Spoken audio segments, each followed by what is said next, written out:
আসসালামু আলাইকুম। আমি মোহাম্মদ খায়রুল ইসলাম, সহকারী শিক্ষক HM institution school and college, Karatia, Tangail. Online class থেকে স্বাগত জানাচ্ছি। প্রিয় শিক্ষার্থীরা, আজকে আমি নবম দশম শ্রেণীর পরিণতি ও নাগরিকতা বিষয়ে একটি ক্লাস নেব। পঞ্চম অধ্যায় সংবিধান, পাঠ শিরোনাম বাংলাদেশের সংবিধান। পাঠ শেষে আমরা যা শিখব, শিক্ষণফল বাংলাদেশের সংবিধানের বৈশিষ্ট্য, 2 বাংলাদেশের সংবিধান সংশোধনী সমূহ সম্পর্কে জানতে পারবে। আমরা শুরুতেই বাংলাদেশের সংবিধান সম্পর্কে ধারণা দিব।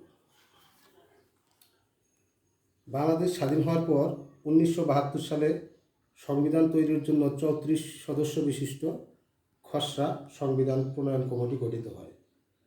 উক্ত কমিটির সভাপতি ছিলেন ডক্টর কামাল হোসেন। এ খসড়া কমিটির প্রথম অধিবেশন বসে 1972 সালের 17 এপ্রিল।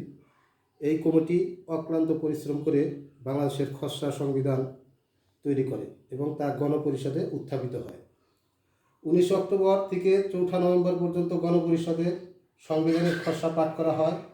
গণপরিষদের বিভিন্ন সদস্যদের পক্ষে বিপক্ষে মতামত দানের পর অবশেষে পরিমার্জিত হয়ে উক্ত সংবিধান 4 নভেম্বর 1972 সালে গণপরিষদ কর্তৃক গৃহীত হয় এবং 16 ডিসেম্বর 1972 সাল থেকে তা কার্যকর হয়। অর্থাৎ আমাদের বাংলাদেশের সংবিধান 1972 সালের 16 ডিসেম্বর থেকে কার্যকর হয়।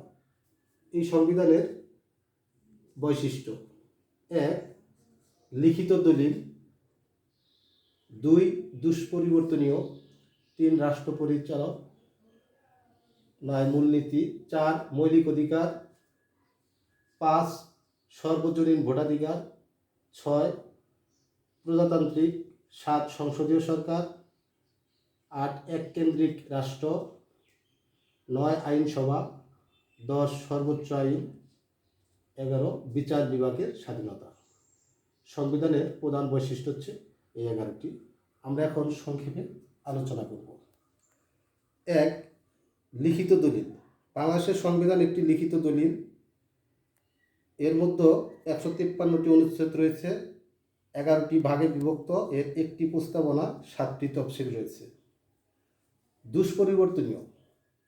বাংলাদেশের সংবিধান দুষ্পরিবর্তনীয় কারণ এর কোনো নিয়ম পরিবর্তন বা সংশোধন করতে জাতীয় সংসদের 2/3 ভোটের প্রয়োজন পড়ে। 3 রাষ্ট্র পরিচালনার মূলনীতি। জাতীয়তাবাদ, সমাজতন্ত্র, গণতন্ত্র ও ধর্মনিরপেক্ষতাকে রাষ্ট্র পরিচালনার মূলনীতি নির্ধারণ করা হয়েছে। রাষ্ট্র পরিচালনার ক্ষেত্রে এসব মূলনীতি দ্বারা অনুপ্রাণিত ও প্রভাবিত হয়ে বিভিন্ন কর্তৃপক্ষ তাদের কার্যক্রম পরিচালনা করে। মৌলিক অধিকার। সংবিধানে জনগণের জন্য মৌলিক অধিকার সংরক্ষিত রয়েছে। সর্বজনীন ভোটাধিকার। বাংলাদেশের নাগরিকদের 18 বছরের সর্বাধিক প্রত্যেক নাগরিক তাদের ভোটাধিকার প্রয়োগের অধিকার সংরক্ষণ থাকবে। প্রজাতন্ত্র। বাংলাদেশ একটি প্রজাতান্ত্রিক দেশ। জনগণের সকল ক্ষমতার উৎস সংবিধানে উল্লেখ রয়েছে। সংসদীয় সরকার। বাংলাদেশের সংবিধানে সংসদীয় সরকার রয়েছে। সংসদীয় সরকার মন্ত্রিপরিষদ শাসিত সরকার ব্যবস্থা প্রবর্তন করা হয়। প্রধানমন্ত্রীর নেতৃত্বাধীন মন্ত্রিসভার হাতে শাসন কার্য পরিচালনার ভার অর্পণ করা হয়। এককেন্দ্রিক রাষ্ট্র। বাংলাদেশ একটি এককেন্দ্রিক রাষ্ট্র। এখানে যুক্তরাষ্ট্রীয় ব্যবস্থার মতো কোনো অঙ্গরাজ্য বা প্রাদেশিক সরকার নেই। জাতীয় পর্যায়ে একটিমাত্র কেন্দ্রীয় সরকার দ্বারা সমগ্র দেশ পরিচালিত হয়। আইনসভা। বাংলাদেশের আইনসভা এক কক্ষ বিশিষ্ট। এটি সার্বভৌম আইন প্রণয়নকারী সংস্থা। 350 জন সদস্য নিয়ে সংসদ গঠিত। সংসদের মেয়াদ 5 বছর। সর্বোচ্চ আইন। বাংলাদেশের সংবিধান রাষ্ট্রের সর্বোচ্চ আইন, কারণ বাংলাদেশের সংবিধানের সাথে দেশের প্রচলিত কোনো আইনের সংঘাত সৃষ্টি হলে সেক্ষেত্রে সংবিধান প্রাধান্য পাবে। 11 বিচার বিভাগের স্বাধীনতা। বাংলাদেশের সংবিধান একটি স্বাধীন ও নিরপেক্ষ বিচার বিভাগের বিধান রয়েছে। আমরা এখন বাংলাদেশের সংবিধানের সংশোধনী সমূহ আলোচনা করব। 1972 সাল থেকে এ পর্যন্ত 16 বার সংশোধন করা হয়েছে। আমরা এখন এই 16টি সংশোধনী সংক্ষেপে আলোচনা করব। প্রথম সংশোধন 1973 সালে, অর্থাৎ মুক্তিযুদ্ধের সময় মানবতা বিরোধীদের বিচারের বিধান করা। দ্বিতীয়ত সংশোধন 1973 সালে, দেশের ভিতরে গোলযোগ সৃষ্টি হলে রাষ্ট্রপতি প্রধানমন্ত্রীর পরামর্শে জরুরি অবস্থা জারি করতে পারবে। তৃতীয়ত সংশোধনী হয় 1974 সালে, বঙ্গবন্ধু শেখ মুজিবুর রহমান ও ভারতের প্রধানমন্ত্রী ইন্দিরা গান্ধীর মধ্যে ভারত বাংলাদেশের সীমান্ত সংক্রান্ত চুক্তি স্বাক্ষরিত হয়। চতুর্থ 1975 সালে, রাষ্ট্রপতি শাসিত সরকার প্রবর্তন সংসদীয় সরকারের পরিবর্তে।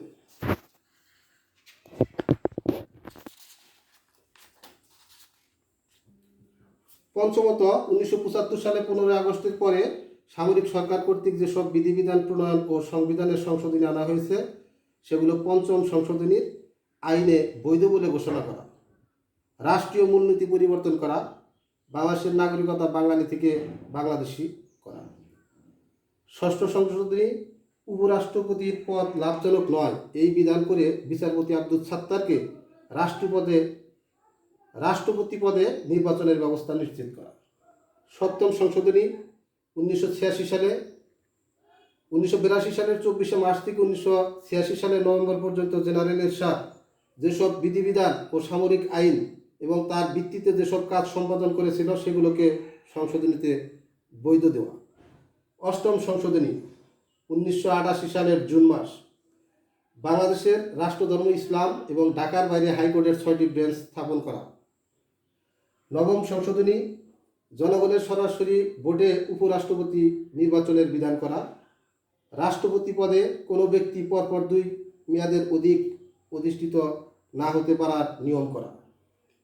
দশম সংশোধনী জাতীয় সংসদে মহিলাদের জন্য সংরক্ষিত 30টি আসনের সময় আরও 10 বছর বৃদ্ধি করা। একাদশ সংশোধনী 1991 সাল, অস্থায়ী রাষ্ট্রপতি হিসাবে প্রধান বিচারপতি শাহাবুদ্দিন আহমদ কর্তৃক প্রয়োগকৃত সকল কার্যক্রম বৈধ করা হয় এবং পুনরায় তার প্রধান বিচারপতি পদে ফিরে যাওয়ার বিধান করা হয়।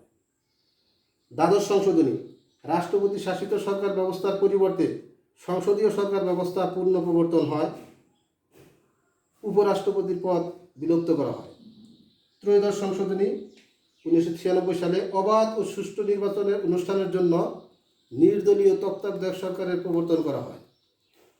চতুর্দশ সংশোধনী 2004, মহিলাদের জন্য জাতীয় সংসদে 45টি আসন সংরক্ষণ করা হয়। রাষ্ট্রপতি এবং প্রধানমন্ত্রীর প্রতিকৃতি সরকারি অফিসসমূহ নির্ধারিত প্রতিষ্ঠানে সংরক্ষণ ও প্রদর্শনের বিধান করা হয়।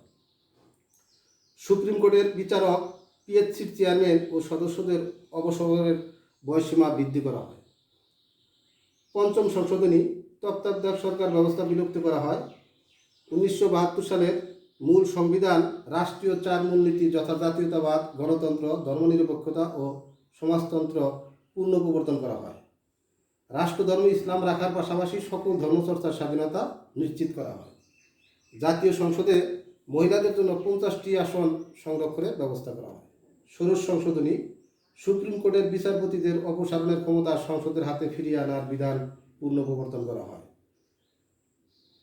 আমরা বাংলাদেশের সংবিধানের বৈশিষ্ট্য এবং বাংলাদেশের সংবিধানের সংশোধনী কয়টি ও কী কী আলোচনা করলাম।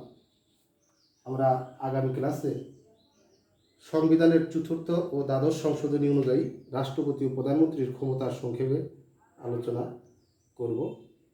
তোমরা সবাই ভালো থাকো, সুস্থ থাকো। আল্লাহ হাফিজ।